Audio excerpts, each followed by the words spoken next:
Hey guys, this is Chris here on HaloFollower for your Halo news and entertainment. On huntthetruth.tumblr.com, what day is it? It's Sunday, so of course, Hunt the Truth has a new episode. Episode 2, Bad Records. The description reads, an obscure record from the far reaches of the galaxy contradicts everything.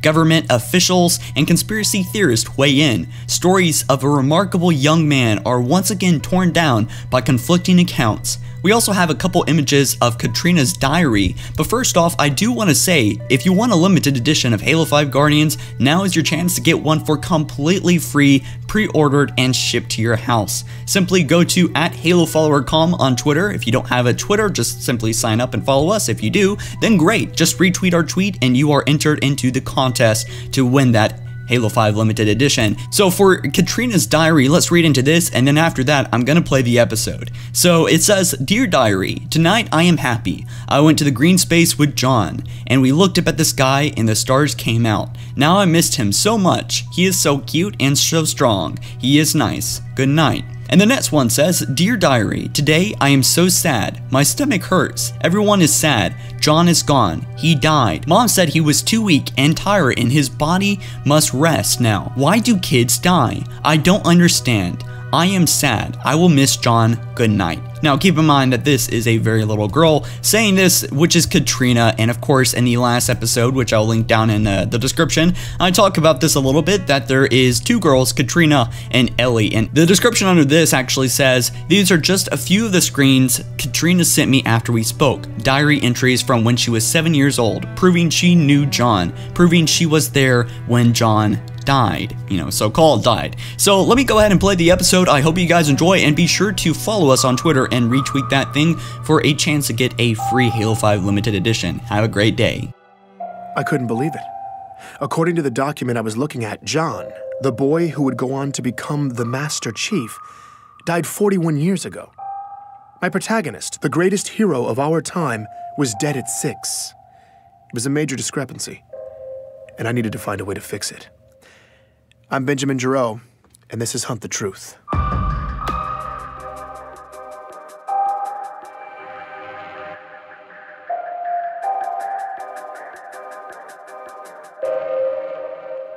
Continue to hold.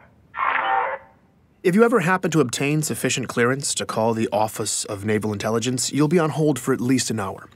If you ever happen to get a call from them, you will also wait an hour. And in the end, they never unblock the video. So you just end up talking to a really crisp insignia.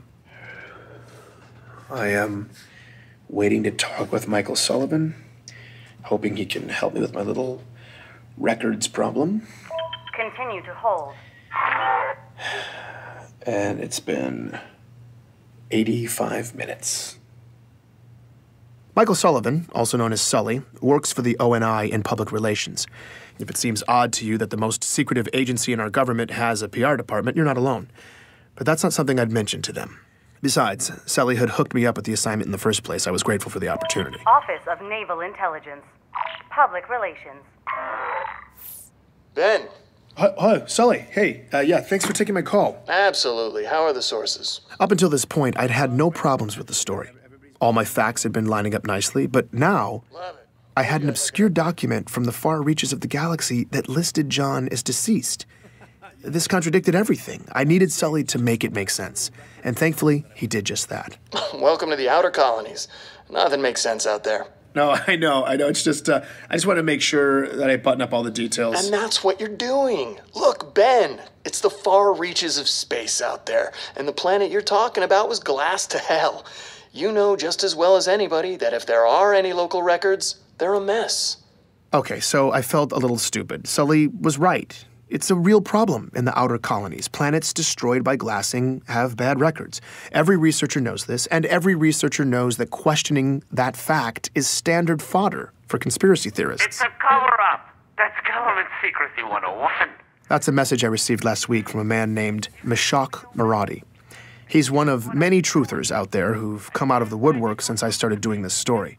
Apparently, he heard I was investigating the Master Chief. Mishak seems less ridiculous than most of the characters who've been filling up my inbox, but he's definitely been the most persistent. He's left me a message every day for the past 2 months. I never respond, but I did find the timing of his last message pretty funny. Let me guess. The government is telling you that the records don't make sense because the planet was glassed, right? That's what they tell you. Technically, Mishak was right. That was what the government was telling me. But unfortunately for Mishak's theory, it was true. Glassed planets have bad records. John's childhood friend, Ellie Bloom, has dealt with this reality her whole life. I recalled what she'd said in her interview. I mean, it can be hard enough out here trying to do business between planets that haven't been glassed. There's so much upheaval. Keeping track of personal records, financial documents, medical records, it's a total crapshoot. In retrospect, I'd probably been asking for this kind of hiccup.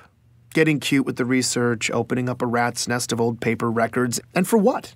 All I dug up from slogging on my own was a few hazy kindergarten stories from Ellie and a nonsensical death record. But things were looking up. Sully had arranged a face-to-face interview with ONI Vice Admiral Gabriela Dvorak. That not only got me off-world, but it was on board the newest Autumn-class heavy cruiser, the UNSC Under the Breach. Got a private shuttle up, full luxury. They had me riding in style. When I came aboard, Dvorak even greeted me personally. Now, civilians aren't normally allowed on board an active-duty ship, let alone given this sort of attention. Please, call me Gabriella. Okay. This was not the kind of hospitality I was used to.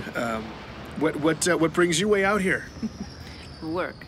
She told me she was on a detachment and in the neighborhood. I guess I lucked out. The white glove treatment continued too. Captain's mess, officers' quarters, the whole thing. By the time we finally got to her office for the interview, Dvorak could have said anything, and I'd have been thrilled. But she's the real deal, and she jumped right into it. It was that finally moment. After all the fighting was done, I was helping lead all the prisoners out of the containers.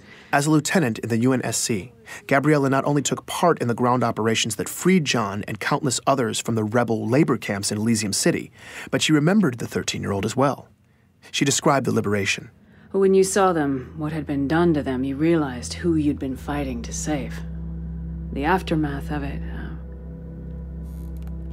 it was ugly. Everyone was streaming out into the daylight, squinting, limping, just gray and fragile and sickly. Their backs were hunched, all their eyes just staring at the ground. I mean, they looked dead.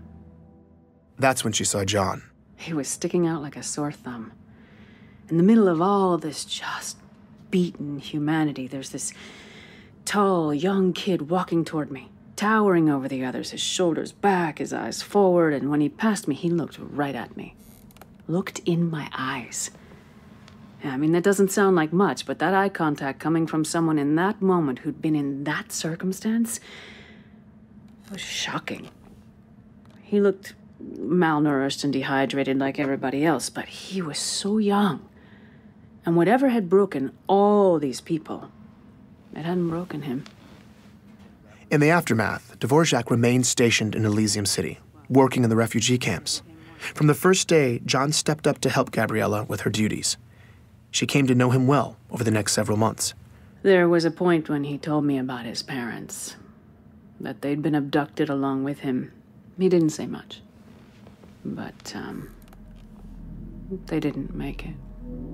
Her understanding was that it had gotten ugly in there. They died a couple days apart, a few weeks before the liberation, and John was there when it happened. On the rare occasion when John opened up about this, Dvorak says it was memorable. He would get this look on his face when he talked about it. It's hard to describe. I'd see it on him other times, too. He seemed to feel the weight of all that had happened, but still, he was calm. Not angry, not desperate, just resolute. He was a remarkable young man. Like so many people at the time in Elysium City and throughout this region of the galaxy, John had lost his home, his family, everything. People packed up whatever they had left, got out of town, and most never looked back. But Dion Govender, John's boxing coach, said many of them found a way to get some measure of closure. Yeah, definitely. We all got separated and spread out across the planet and the colonies, but some of us were able to cobble together a list of names. I don't know, kind of a memorial that grew longer as we got more information. Yeah, I remember seeing John's parents' names on the list early on, but But not John. After he missed that last practice, never saw him again, but I remember thinking, that's okay. You know, as long as I never see his name on this list, that's okay.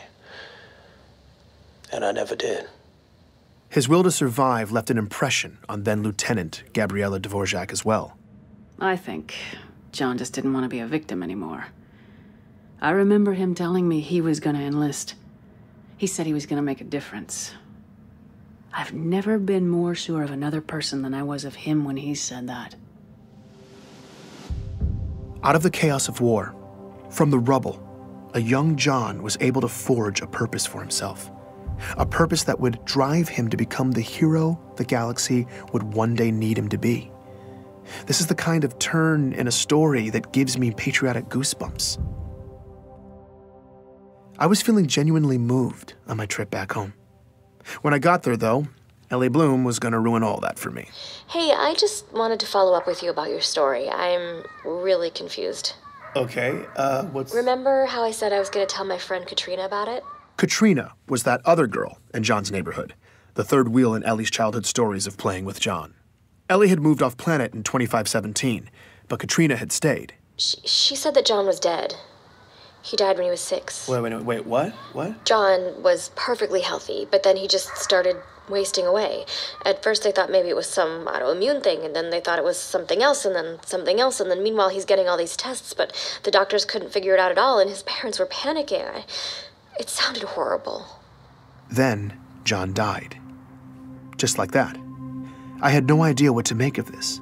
Ellie seemed convinced, though, so I got her to put me in touch with her friend Katrina. Katrina wouldn't let me record the interview, but this woman was adamant. I wanted to discount what she was saying, but she seemed to remember it so vividly, providing extensive detail, I couldn't ignore it. As far as this person was concerned, John was dead. Before I could even begin to wrap my head around that claim, though, here was the kicker from Katrina. John's parents were alive and well in Elysium City all the way up until Katrina left the planet in 2528, 4 years after their supposed death. She was wrong. She had to be thinking of someone else, or she was lying. Why would she lie, though?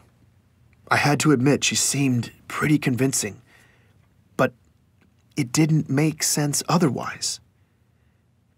I still thought I could fix the story, though. Make the pieces fit, make it make sense. But what I didn't realize was that this crack was only the beginning, and the whole ugly mess was about to split open. Please join me for the next episode of Hunt the Truth.